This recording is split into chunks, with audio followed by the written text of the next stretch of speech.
Assalamu alaikum wa rahmatullahi wa barakatuh. May peace be upon you. Ladies and gentlemen, thank you very much for giving me this opportunity to share some of my thoughts regarding the Israeli genocide and occupation of Palestine and the regime's current efforts to fully consolidate its hold on Palestinian territories.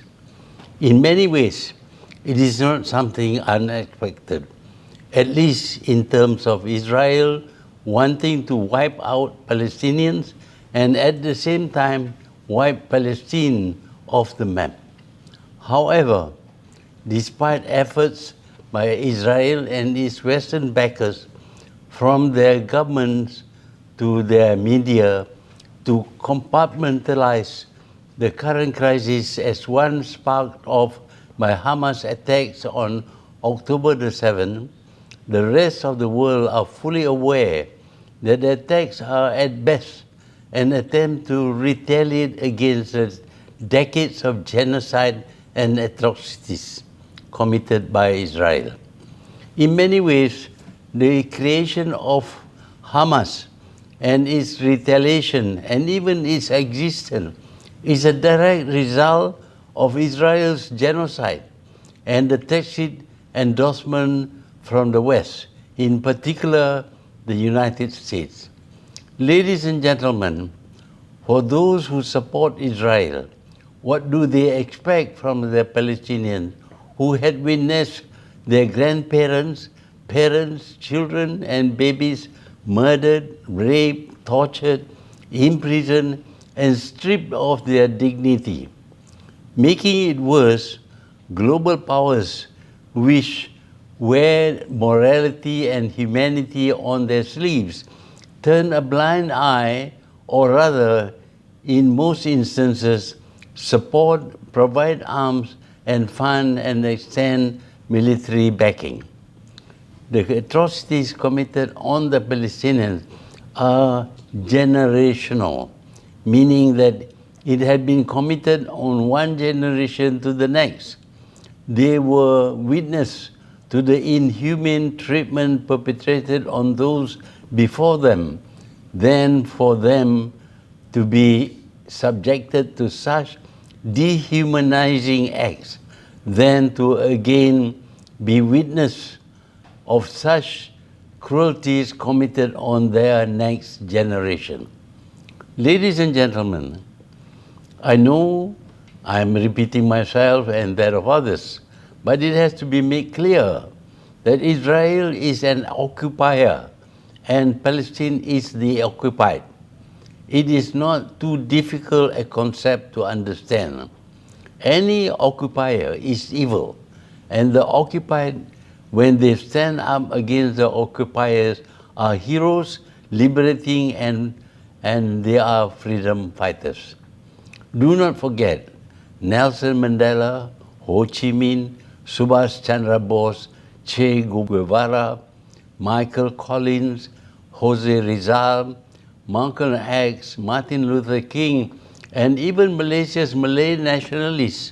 They were labeled rebels and terrorists and were killed or subjected to the worst kind of atrocities by the occupiers and colonialists. But upon the independence of their nations, they were heralded as heroes and liberators of their land. Ladies and gentlemen, what Palestine and in fact the rest of the world is seeing is a new round of colonialism. If we watch closely, what had happened to Iraq, Afghanistan, and even Ukraine is colonialism or their proxies at work. Invasions and aggressions are justified as efforts to counter terrorism and militancy, but we know they were mere camouflage to hide their lust for oil and territory apart from their love for war. The West, the US, and its lapdog ally, the United Kingdom, lie and misled their people into supporting their wars. The lie about the weapons of mass destruction is testimony to the extent of their deception and propaganda to justify their aggression, and the results were the murders of millions of innocent Iraqis. Without remorse or shame, new leaders who had taken over the rule of these belligerent nations now support Israel's genocide of Palestinians and inevitably Israel's effort to take over whatever is left of the Palestinian land. Simply put, the US and UK and their Western backers are assisting Israel to conclude their colonization of Palestine. Ladies and gentlemen, I've been asked, surely the leaders of US and UK, leading nations of democracy and human rights, could not be that evil in their considerations.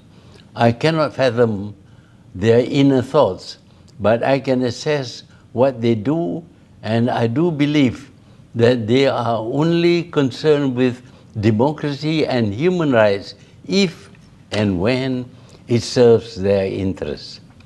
We have to understand that these leaders inherit nations that were founded on colonialism or seizure of other people's land. The United Kingdom thrived on colonialism, and they gave up their colonies not from the goodness of their hearts.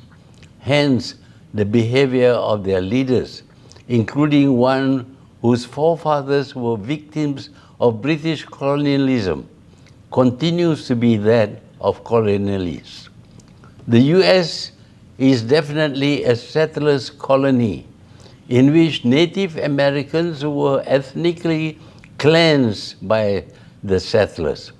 What the US settlers did to the Native Americans are no different than that being committed by the Israelis on the Palestinians. The UK government, though merely a lapdog of the US, have delusions of the glory of their colonial past. Hence, its preparedness to see genocide being committed on a people without any compassion. What is being committed is merely an extension or replication of what it used to inflict upon the peoples living in their empire. As for Israel, it is a colonial settler, and with the US, UK, and other former imperialist nations supporting it, commits the worst kind of crimes against humanity, wantonly and with impunity. Each and every one of them has had blood on their hands, and they now lust for more. Thank you.